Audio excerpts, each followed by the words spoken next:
Hi students, unit है ray optics और आज हम लोग डिस्कस करेंगे कि किसी भी लेंस की फोकल लेंथ उस लेंस के मटेरियल के रिफ्रैक्टिव इंडेक्स पर किस तरह से डिपेंड करती है।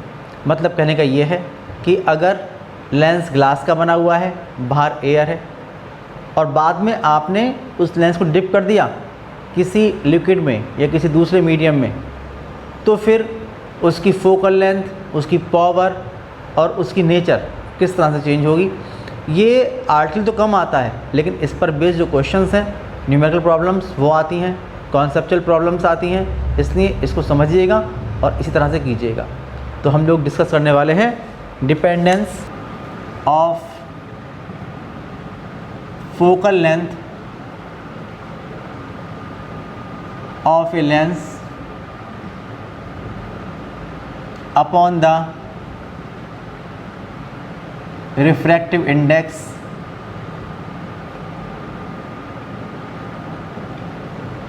of the material of prism, material of lens with respect to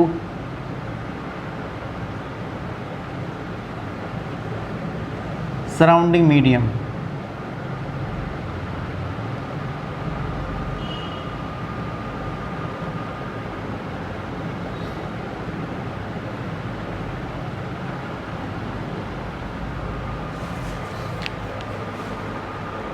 इसको डिस्कस करने के लिए हम लिखेंगे कि we have lens makers formula,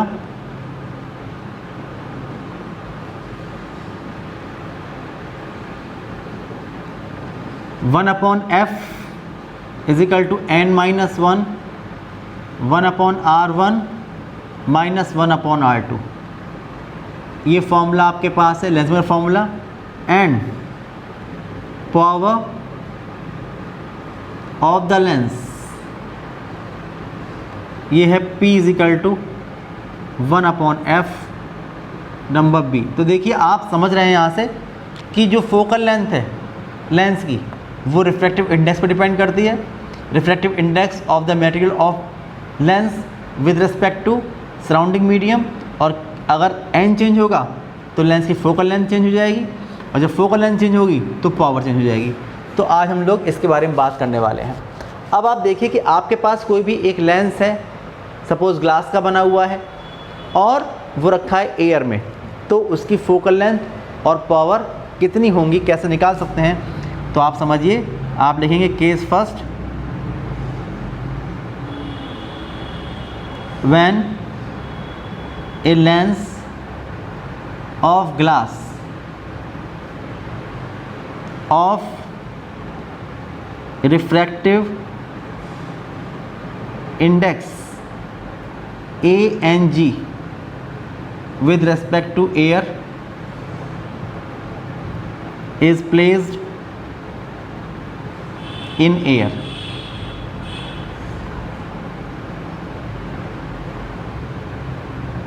आपके पास ये एक लेंस है,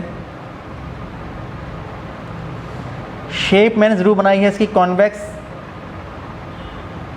लेकिन ज़रूरी नहीं है कि कॉन्वेक्स ही हो, ये कॉनकेव भी हो सकता है, ये प्लेनो कॉन्वेक्स भी हो सकता है, प्लेनो कॉनकेव भी हो सकता है, कॉनकेवो कॉन्वेक्स भी हो सकता है, कोई भी लेंस ये हो सकता है। मान लीजिए कि इसके जो कर्व्ड सरफेसेस हैं, इसके रेडियस ऑफ कर्वेचर जो है ये R1 R2 हैं, विथ साइन नहीं ले रहा हूँ क्योंकि कोई भी लेंस हो सकता है हमारे पास। और आप ये मानिए कि इस वक्त इसकी जो फोकल लेंथ है एयर में ये है F सफिक्स A, और जो इसकी पावर है एयर में ये है P सफिक्स A। तो आप इस फॉर्मूले से इसकी फोकल लेंथ और पावर अगर चाहें तो निकाल सकते हैं। आप लिखेंगे कि if F suffix A and P suffix A be the focal length and power of this lens in air, then from lens maker formula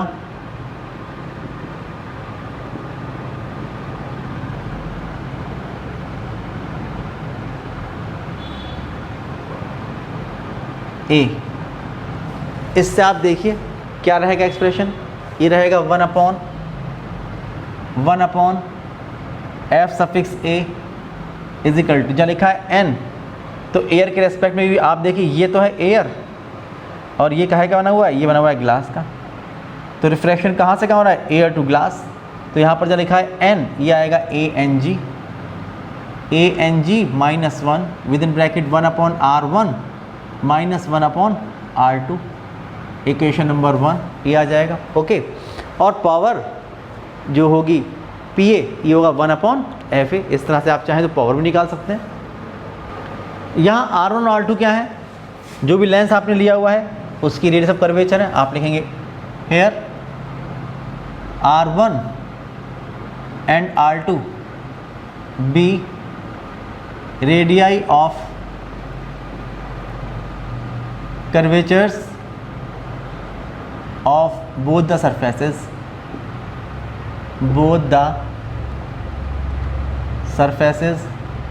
of lens, ये हो गया। अब आप इसी लेंस को किसी लिक्विड में या किसी मीडियम में डिप कर देते हैं जिसका रिफ्रैक्टिव इंडेक्स ANL है। Case second, if this lens is dipped और प्लेस्ड, कुछ भी सकते हैं, डिप्ड और प्लेस्ड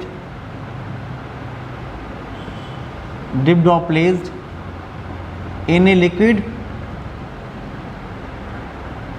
और ए मीडियम,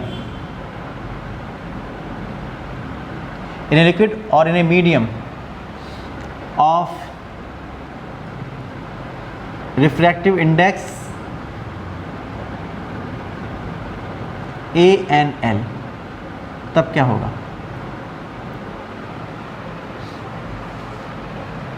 जब आप इसको रखेंगे यहाँ पर किसी लिक्विड में या किसी मीडियम में, तो क्या इसकी जो शेप है क्या वो चेंज हो जाएगी? तो ना, शेप तो वही रहेगी इसकी। इसका मतलब ये हुआ कि जो रेडियस ऑफ कर्वेचर थे R1 R2 वो तो वही रहेंगे, और आपने रख दिया इसको किसी मीडियम में या किसी लिक्विड में, ये कोई लिक्विड है, कोई मीडियम है, ये है लिक्विड और लेंस काहे का बना हुआ है, ग्लास का। इसका रिफ्रैक्टिव इंडेक्स कितना है, ANL। इसका एयर के रेस्पेक्ट में रिफ्रैक्टिव इंडेक्स है ANG। रिफ्रैक्शन कहाँ से कहाँ होगा, लिक्विड से ग्लास में होगा। तो यहाँ पर जो N रहेगा वो कितना रहेगा, जब लिक्विड से ग्लास में रिफ्रैक्शन होगा तो ये होगा LNG, ये होगा। और LNG कितना होता है, LNG होता है ANG/ANL। जो ये होता है ANG/ANL। ये बात मैं आपको ऑलरेडी पढ़ा चुका हूँ। मान लीजिए कि अब इसकी जो फोकल लेंथ है, जब आपने लिक्विड में प्लेस कर दिया तो ये हो जाती है FL, और जो पावर होती है ये हो जाती है P सफिक्स L। तब क्या होगा, अब आप फिर से ये वाला फॉर्मूला यूज़ करिए। आप लिखेंगे if F suffix L and P suffix L be the focal length and power of the same lens in liquid, then again from lens maker's formula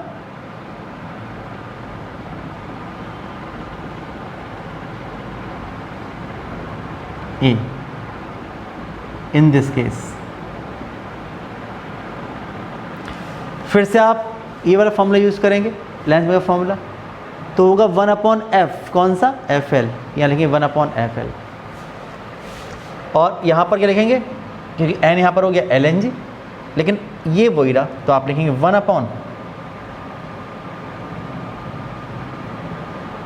upon F suffix L is equal to LNG minus 1 upon R1 minus 1 upon R2, equation number 2। आप देखिए R1 और R2 में कोई भी change नहीं हुआ है, इसलिए एज इट इज रहेंगे। अब आप इक्वेशन 1 को 2 से डिवाइड कर दीजिए, डिवाइडिंग 1/2,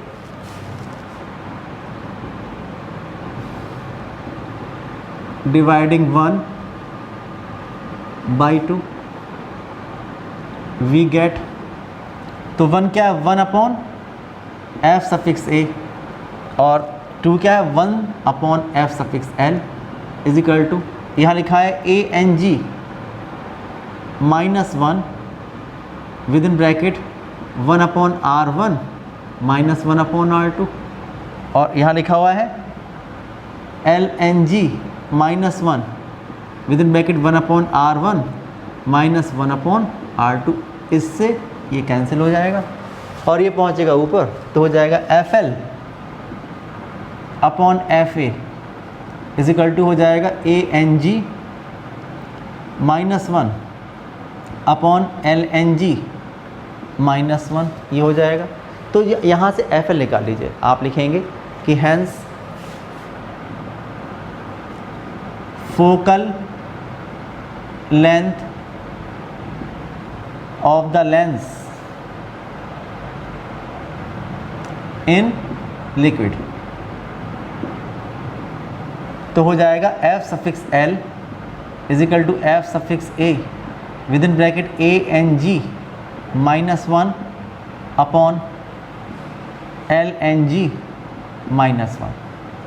या तो आप ये कहिए, यह वैल्यू पुट कर दीजिए LNG की, क्या वैल्यू है LNG की, ANG अपॉन ANL। तो आप कह सकते हैं कि F suffix L is equal to F suffix A with in bracket ANG minus 1 upon ANG upon ANL minus 1, ये फॉर्म निकल के आता है।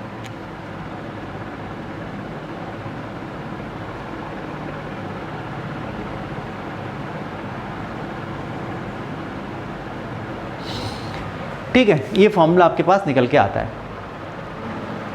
अगर कोई न्यूमेरिकल प्रॉब्लम भी आती है तो पहले आप लोग ऐसे इसको सॉल्व करेंगे, इसको ड्राइव करेंगे, उसके बाद वैल्यूज पुट कर देंगे, जो भी वैल्यूज गिवन होंगी कि कितना ग्लास का रिफ्रैक्टिव इंडेक्स है, जिसमें डिप किया है उस मीडियम का या लिक्विड का कितना रिफ्रैक्टिव इंडेक्स है, एयर में कितनी फोकल लेंथ थी और लिक्विड में कितनी फोकल लेंथ होगी, ये आप निकाल सकते हो। और अगर पावर की बात करेंगे तो यहाँ पर 1 अपॉन FL लिख देंगे, यहाँ पर 1 अपॉन PA लिख देंगे, जैसा क्वेश्चन होगा वैसा आप सॉल्व कर लेंगे। अगर आपसे ये कहा जाए कि भाई एक ग्लास का लेंस था और आपने उसको वाटर में डिप कर दिया, तो अब उसकी फोकल लेंथ, उसकी पावर और उसकी नेचर पर क्या फ़र्क पड़ेगा, तो क्या होगा ये हम बताएंगे। उसके बाद दूसरा केस ये होगा कि अगर उस लेंस को आपने किसी ऐसे मीडियम में डिप कर दिया जिसका रिफ्रैक्टिव इंडेक्स ग्लास के रिफ्रैक्टिव इंडेक्स के इक्वल है, तब क्या फ़र्क पड़ेगा इन तीनों चीज़ों पर। और अगर आपने किसी ऐसे मीडियम में डिप कर दिया या किसी ऐसे लिक्विड डिप कर दिया जिसका रिफ्रैक्टिव इंडेक्स ग्लास के रिफ्रैक्टिव इंडेक्स से ज़्यादा है, तो उस लेंस की फोकल लेंथ, उसकी पावर और उसकी नेचर पर क्या असर पड़ेगा। ये 3 केस मैं आपसे डिस्कस करने वाला हूँ। देखिए case 1, case 1,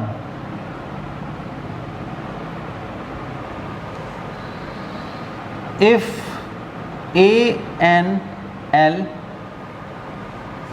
is less than ANG,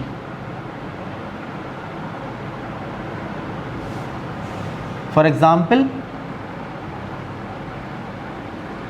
lens of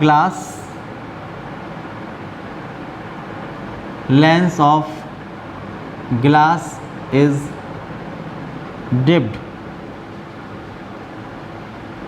in water.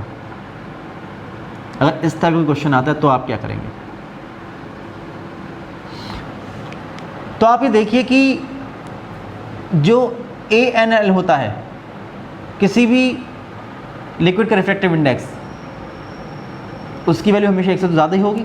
आप लेंगे सिंस ANL इसकी वैल्यू 1 से तो ज़्यादा ही होगी, इसलिए एक तरफ लिखा हुआ है ANG, ये लिखा हुआ है, और एक तरफ लिखा हुआ है ANG अपॉन ANL, और इसकी वैल्यू 1 से ज़्यादा है, तो नेचुरली कौन ज़्यादा होगा, ये ज़्यादा हो जाएगा, क्योंकि जब आप डिवाइड कर देंगे 1 से ज़्यादा किसी भी चीज़ से, इसको डिवाइड कर देंगे, ANL की वैल्यू 1 से ज़्यादा है तो ANG ज़्यादा होगा, तो ये होगा। दोनों तरफ 1 सब्ट्रैक्ट कर दीजिए, तो ANG माइनस 1 ये ज़्यादा होगा ANG अपॉन ANL माइनस 1 से, ये तो होगा। अगर हम लोग इसको इसके नीचे ले आएँ तो हो जाएगा ANG minus 1 upon ANG upon ANL minus 1, इसकी वैल्यू 1 से ज़्यादा हो जाएगी। दोनों तरफ आप लोग FA से मल्टीप्लाई कर दीजिए, तो हो जाएगा FA multiplied by ANG minus 1 upon ANG upon ANL minus 1, ये ज़्यादा होगा FA से। लेकिन अब आप जानते हैं कि ये जो है FA into ANG minus 1 upon ANG upon ANL minus 1, ये क्या है, ये तो FL है, ठीक है ना। तो using equation C, using equation C we get, क्या पता लगता है कि ये FL हो गया, कि FL is greater than FA, इसका फोकल लेंथ क्या होगी, बढ़ जाएगी, फोकल लेंथ इंक्रीज हो जाएगी। अब जहाँ लिखा है FL ये होता है 1 अपॉन PL, और जहाँ लिखा है FA ये होता है 1 अपॉन PA, यानी power of lens in air, और ये power of lens in liquid. तो क्या हो जाएगा, तो आप देखेंगे जो PL होगा, क्रॉस मल्टीप्लाई करेंगे तो PL कम हो जाएगा, और आप देखिए अगर ये पॉजिटिव है तो ये भी पॉजिटिव है, ये नेगेटिव है तो ये भी नेगेटिव है, तो नेचर में कोई फर्क नहीं पड़ेगा। इसका मतलब ये हुआ कि फोकल लेंथ क्या हो रही है, बढ़ रही है, पावर क्या हो रही है, कम हो रही है, और नेचर पे कोई भी असर नहीं पड़ रहा। इट इम्प्लाइज दैट कि focal length increase, power decrease and no change in nature of lens, ये बात सामने आती है, ठीक है। उसके बाद आप देखिए केस 2, केस 2 ये है, केस 2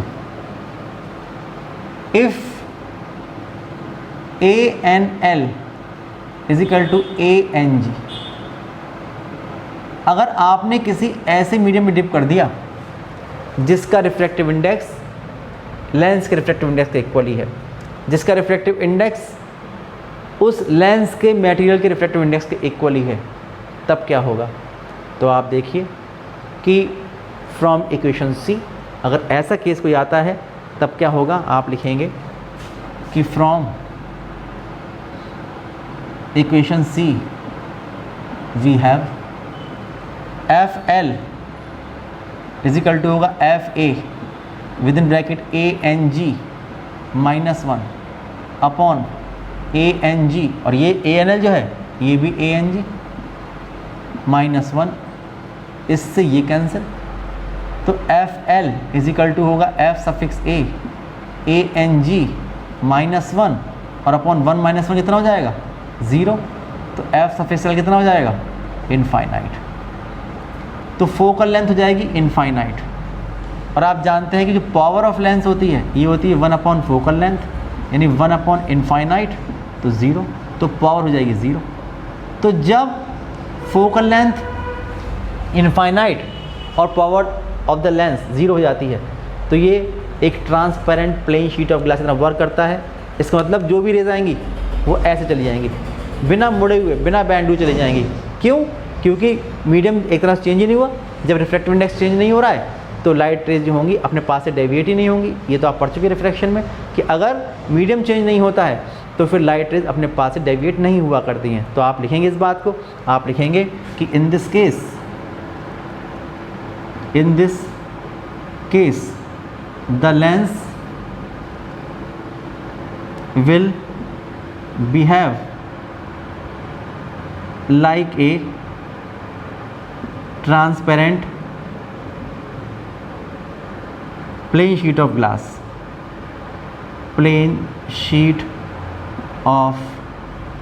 glass, ऐसे वर्क करेगा।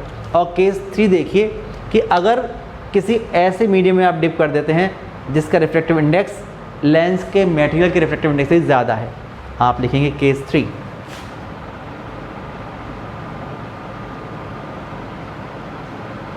कि if ANL is greater than ANG, जैसे मानिए कि एयर का या वाटर का लेंस ग्लास में डिप कर दें, तब क्या होगा? तो अगर ऐसा होगा तो आप देखिए अगेन फ्रॉम सी,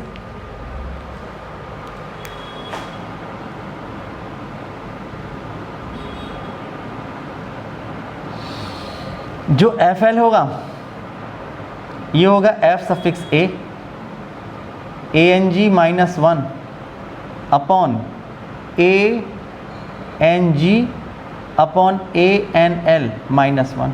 और आप देखिए ANG अपॉन ANL कैसा होगा, क्योंकि ANG कम है और ANL ज़्यादा है, लिखेंगे बट ANG अपॉन ANL ये लेस देन 1। इसका मतलब ये हुआ कि ANG अपॉन ANL -1 ये कैसी क्वांटिटी आएगी? ये आएगी नेगेटिव क्वांटिटी। तो ये पॉजिटिव अपॉन ये नेगेटिव, तो जो FL हो जाएगा वो हो जाएगा FL is equal to FA multiplied by some negative quantity. It implies that कि इस केस में ये होगा कि FL is equal to FA multiplied by negative number, ये निकल के आएगा। तो इसका मतलब पावर आएगी वो भी PA multiplied by some negative number.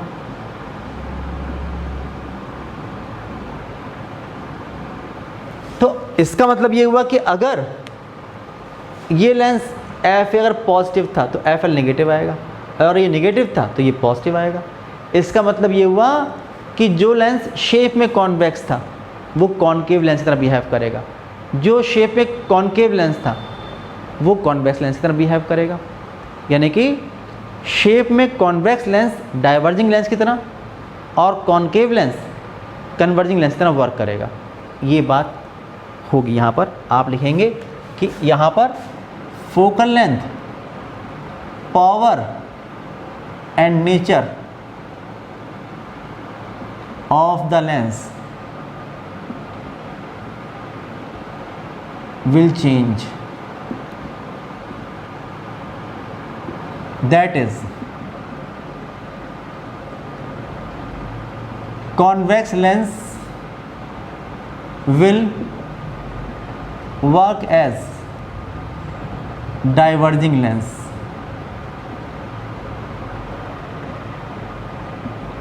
and concave lens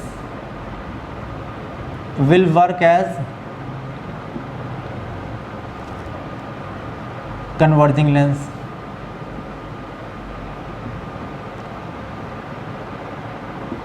ये एक खास बात होगी कि जो कॉन्वेक्स लेंस है वो डाइवर्जिंग लेंस की तरह और जो कॉनकेव लेंस है वो कन्वर्जिंग लेंस की तरह बिहेव करेगा। ये बात ध्यान रखने की है। ओके, अब आप देखिए एक क्वेश्चन ऐसा आता है कॉन्सेप्चुअल क्वेश्चंस में कि अगर कोई लेंस है जिसका रिफ्रैक्टिव इंडेक्स मान लीजिए कि N2 है और किसी N1 रिफ्रैक्टिव इंडेक्स वाले मीडियम में उसको रख दिया गया है और रे डायग्राम बने होंगे, तो आपको बताना है कि कौन सा रिफ्रैक्टिव इंडेक्स किसका ज़्यादा होगा। लेंस के मटेरियल का रिफ्रैक्टिव इंडेक्स ज़्यादा होगा या जो सराउंडिंग मीडियम है उसका रिफ्रैक्टिव इंडेक्स ज़्यादा होगा, यानी मीडियम का रिफ्रैक्टिव इंडेक्स ज़्यादा है या लेंस के मटेरियल का रिफ्रैक्टिव इंडेक्स ज़्यादा है, ये आपको बताना होगा। या अगर जो N1 और N2 में रिलेशन अगर दिया जाए कौन ज़्यादा है कौन कम है, तो आप लोगों को रे डायग्राम बनाना होगा। तो आप लोग बना सकते हैं, समझिए, नोट में समझाता हूँ इस बात को। Note, if a lens of refractive index N2 is placed in a medium of refractive index N1, then देखिए क्या होगा इस केस में। दो तरह के लेंस होते हैं शेप में, कॉन्वेक्स लेंस और कॉनकेव लेंस।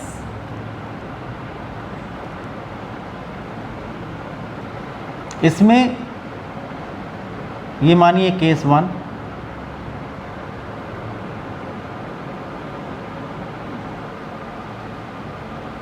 ये कॉन्वेक्स लेंस है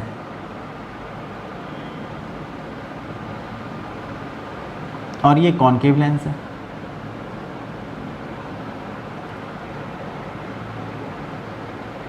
केस 2,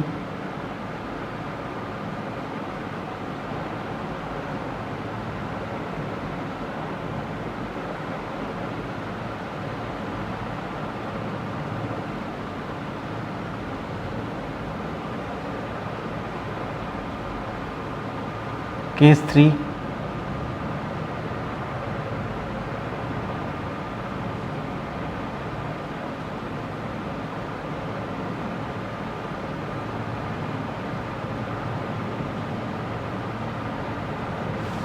ये है। ओके, अब आपने बता दिया कि भाई इसका रिफ्रैक्टिव इंडेक्स तो N1 है और इसका N2 है। यहाँ का N1 है, इसका N2 है, यहाँ का N1 है, इसका N2 है, यहाँ का N1 है, इसका N2 है, यहाँ का N1 है, इसका N2 है, यहाँ का N1 है और इसका N2 है। ये है। ओके, अब आप देखिए इस केस में क्या होता है कि light rays parallel to the principal axis ये आती हैं और यहाँ पर आके मिल जाती हैं। यहाँ पर पैरेलल लाइट रेज आती हैं और यहाँ से आती ही अपीयर होती हैं। ओके, यहाँ पर लाइट रेज आती हैं, सीधे निकल जाती हैं बिना डेविएशन के। ओके, ये लाइट रेज आती हैं, बिना डेविएशन निकल जाती हैं। यहाँ लाइट रेज आती हैं, यहाँ से आती है अपीयर होती हैं। ये लाइट रेज आती हैं और यहाँ मिल जाती हैं। अब आपको N1 और N2 में क्या रिलेशन होगा ये बताना है। तो आप देख रहे हैं कि यहाँ पर जो कॉन्वेक्स लेंस है वो कॉन्वेक्स की तरह वर्क कर रहा है, कन्वर्जिंग लेंस की तरह वर्क कर रहा है, और यहाँ पर कॉनकेव लेंस है, डाइवर्जिंग तरह वर्क कर रहा है। तो इसका मतलब ये हुआ कि यहाँ का जो रिफ्रैक्टिव इंडेक्स है वो कम है और इसका ज़्यादा है। इसका मतलब कौन सा केस? केस 1, ठीक है ना। तो इसलिए तभी तो ऐसा होगा कि जब जैसी शेप है वैसी ही नीचे तरफ वर्क करेगा। इसलिए इस केस में जो N1 होगा इसकी वैल्यू कम होगी N2 से। ये रिलेशन होगा N1 N2 में, ठीक है भाई। उसके बाद अब यहाँ पर आप देख रहे हैं कि लाइट रेज आ रही हैं, बिना डेविएशन के निकली चली जा रही हैं, कोई डेविएशन नहीं हो रहा है। इसका मतलब ये एक प्लेन शीट ऑफ ग्लास तरह वर्क कर रही हैं। Focal length infinite, power zero because rays को मोड़ नहीं रही हैं अपने पास से। तो कौन सा केस होगा? ये, यानी दोनों रिफ्रैक्टिव इंडेक्स जो होंगे वो इक्वल होंगे। इसका मतलब कि N1 is equal to N2, ये होगा। और केस थर्ड में आप देखिए कि इसकी शेप कॉन्वेक्स है लेकिन ये बिहेव कर रहा है डाइवर्जिंग लेंस की तरह। यहाँ पर शेप इसकी कॉनकेव है और बिहेव कर रहा है कन्वर्जिंग लेंस की तरह, इसलिए यहाँ पर इसका रिफ्रैक्टिव इंडेक्स ज़्यादा और जो लेंस का रिफ्रैक्टिव इंडेक्स है वो कम होगा। यानी केस 3 में जो बताया जा रहा है आप लोगों को कि वहाँ पर जो कॉन्वेक्स लेंस है वो डाइवर्जिंग की तरह और कॉनकेव लेंस जो है वो कन्वर्जिंग तरह वर्क करेगा, इसलिए यहाँ का रिफ्रैक्टिव इंडेक्स ज़्यादा होगा। N1 की वैल्यू जो होगी वो ज़्यादा होगी N2 से, तो ये होगा। समझ गए होंगे आप लोग बात को। तो इस तरह के क्वेश्चंस अगर आते हैं तो मेरा ख्याल है कि आप लोग कर सकेंगे।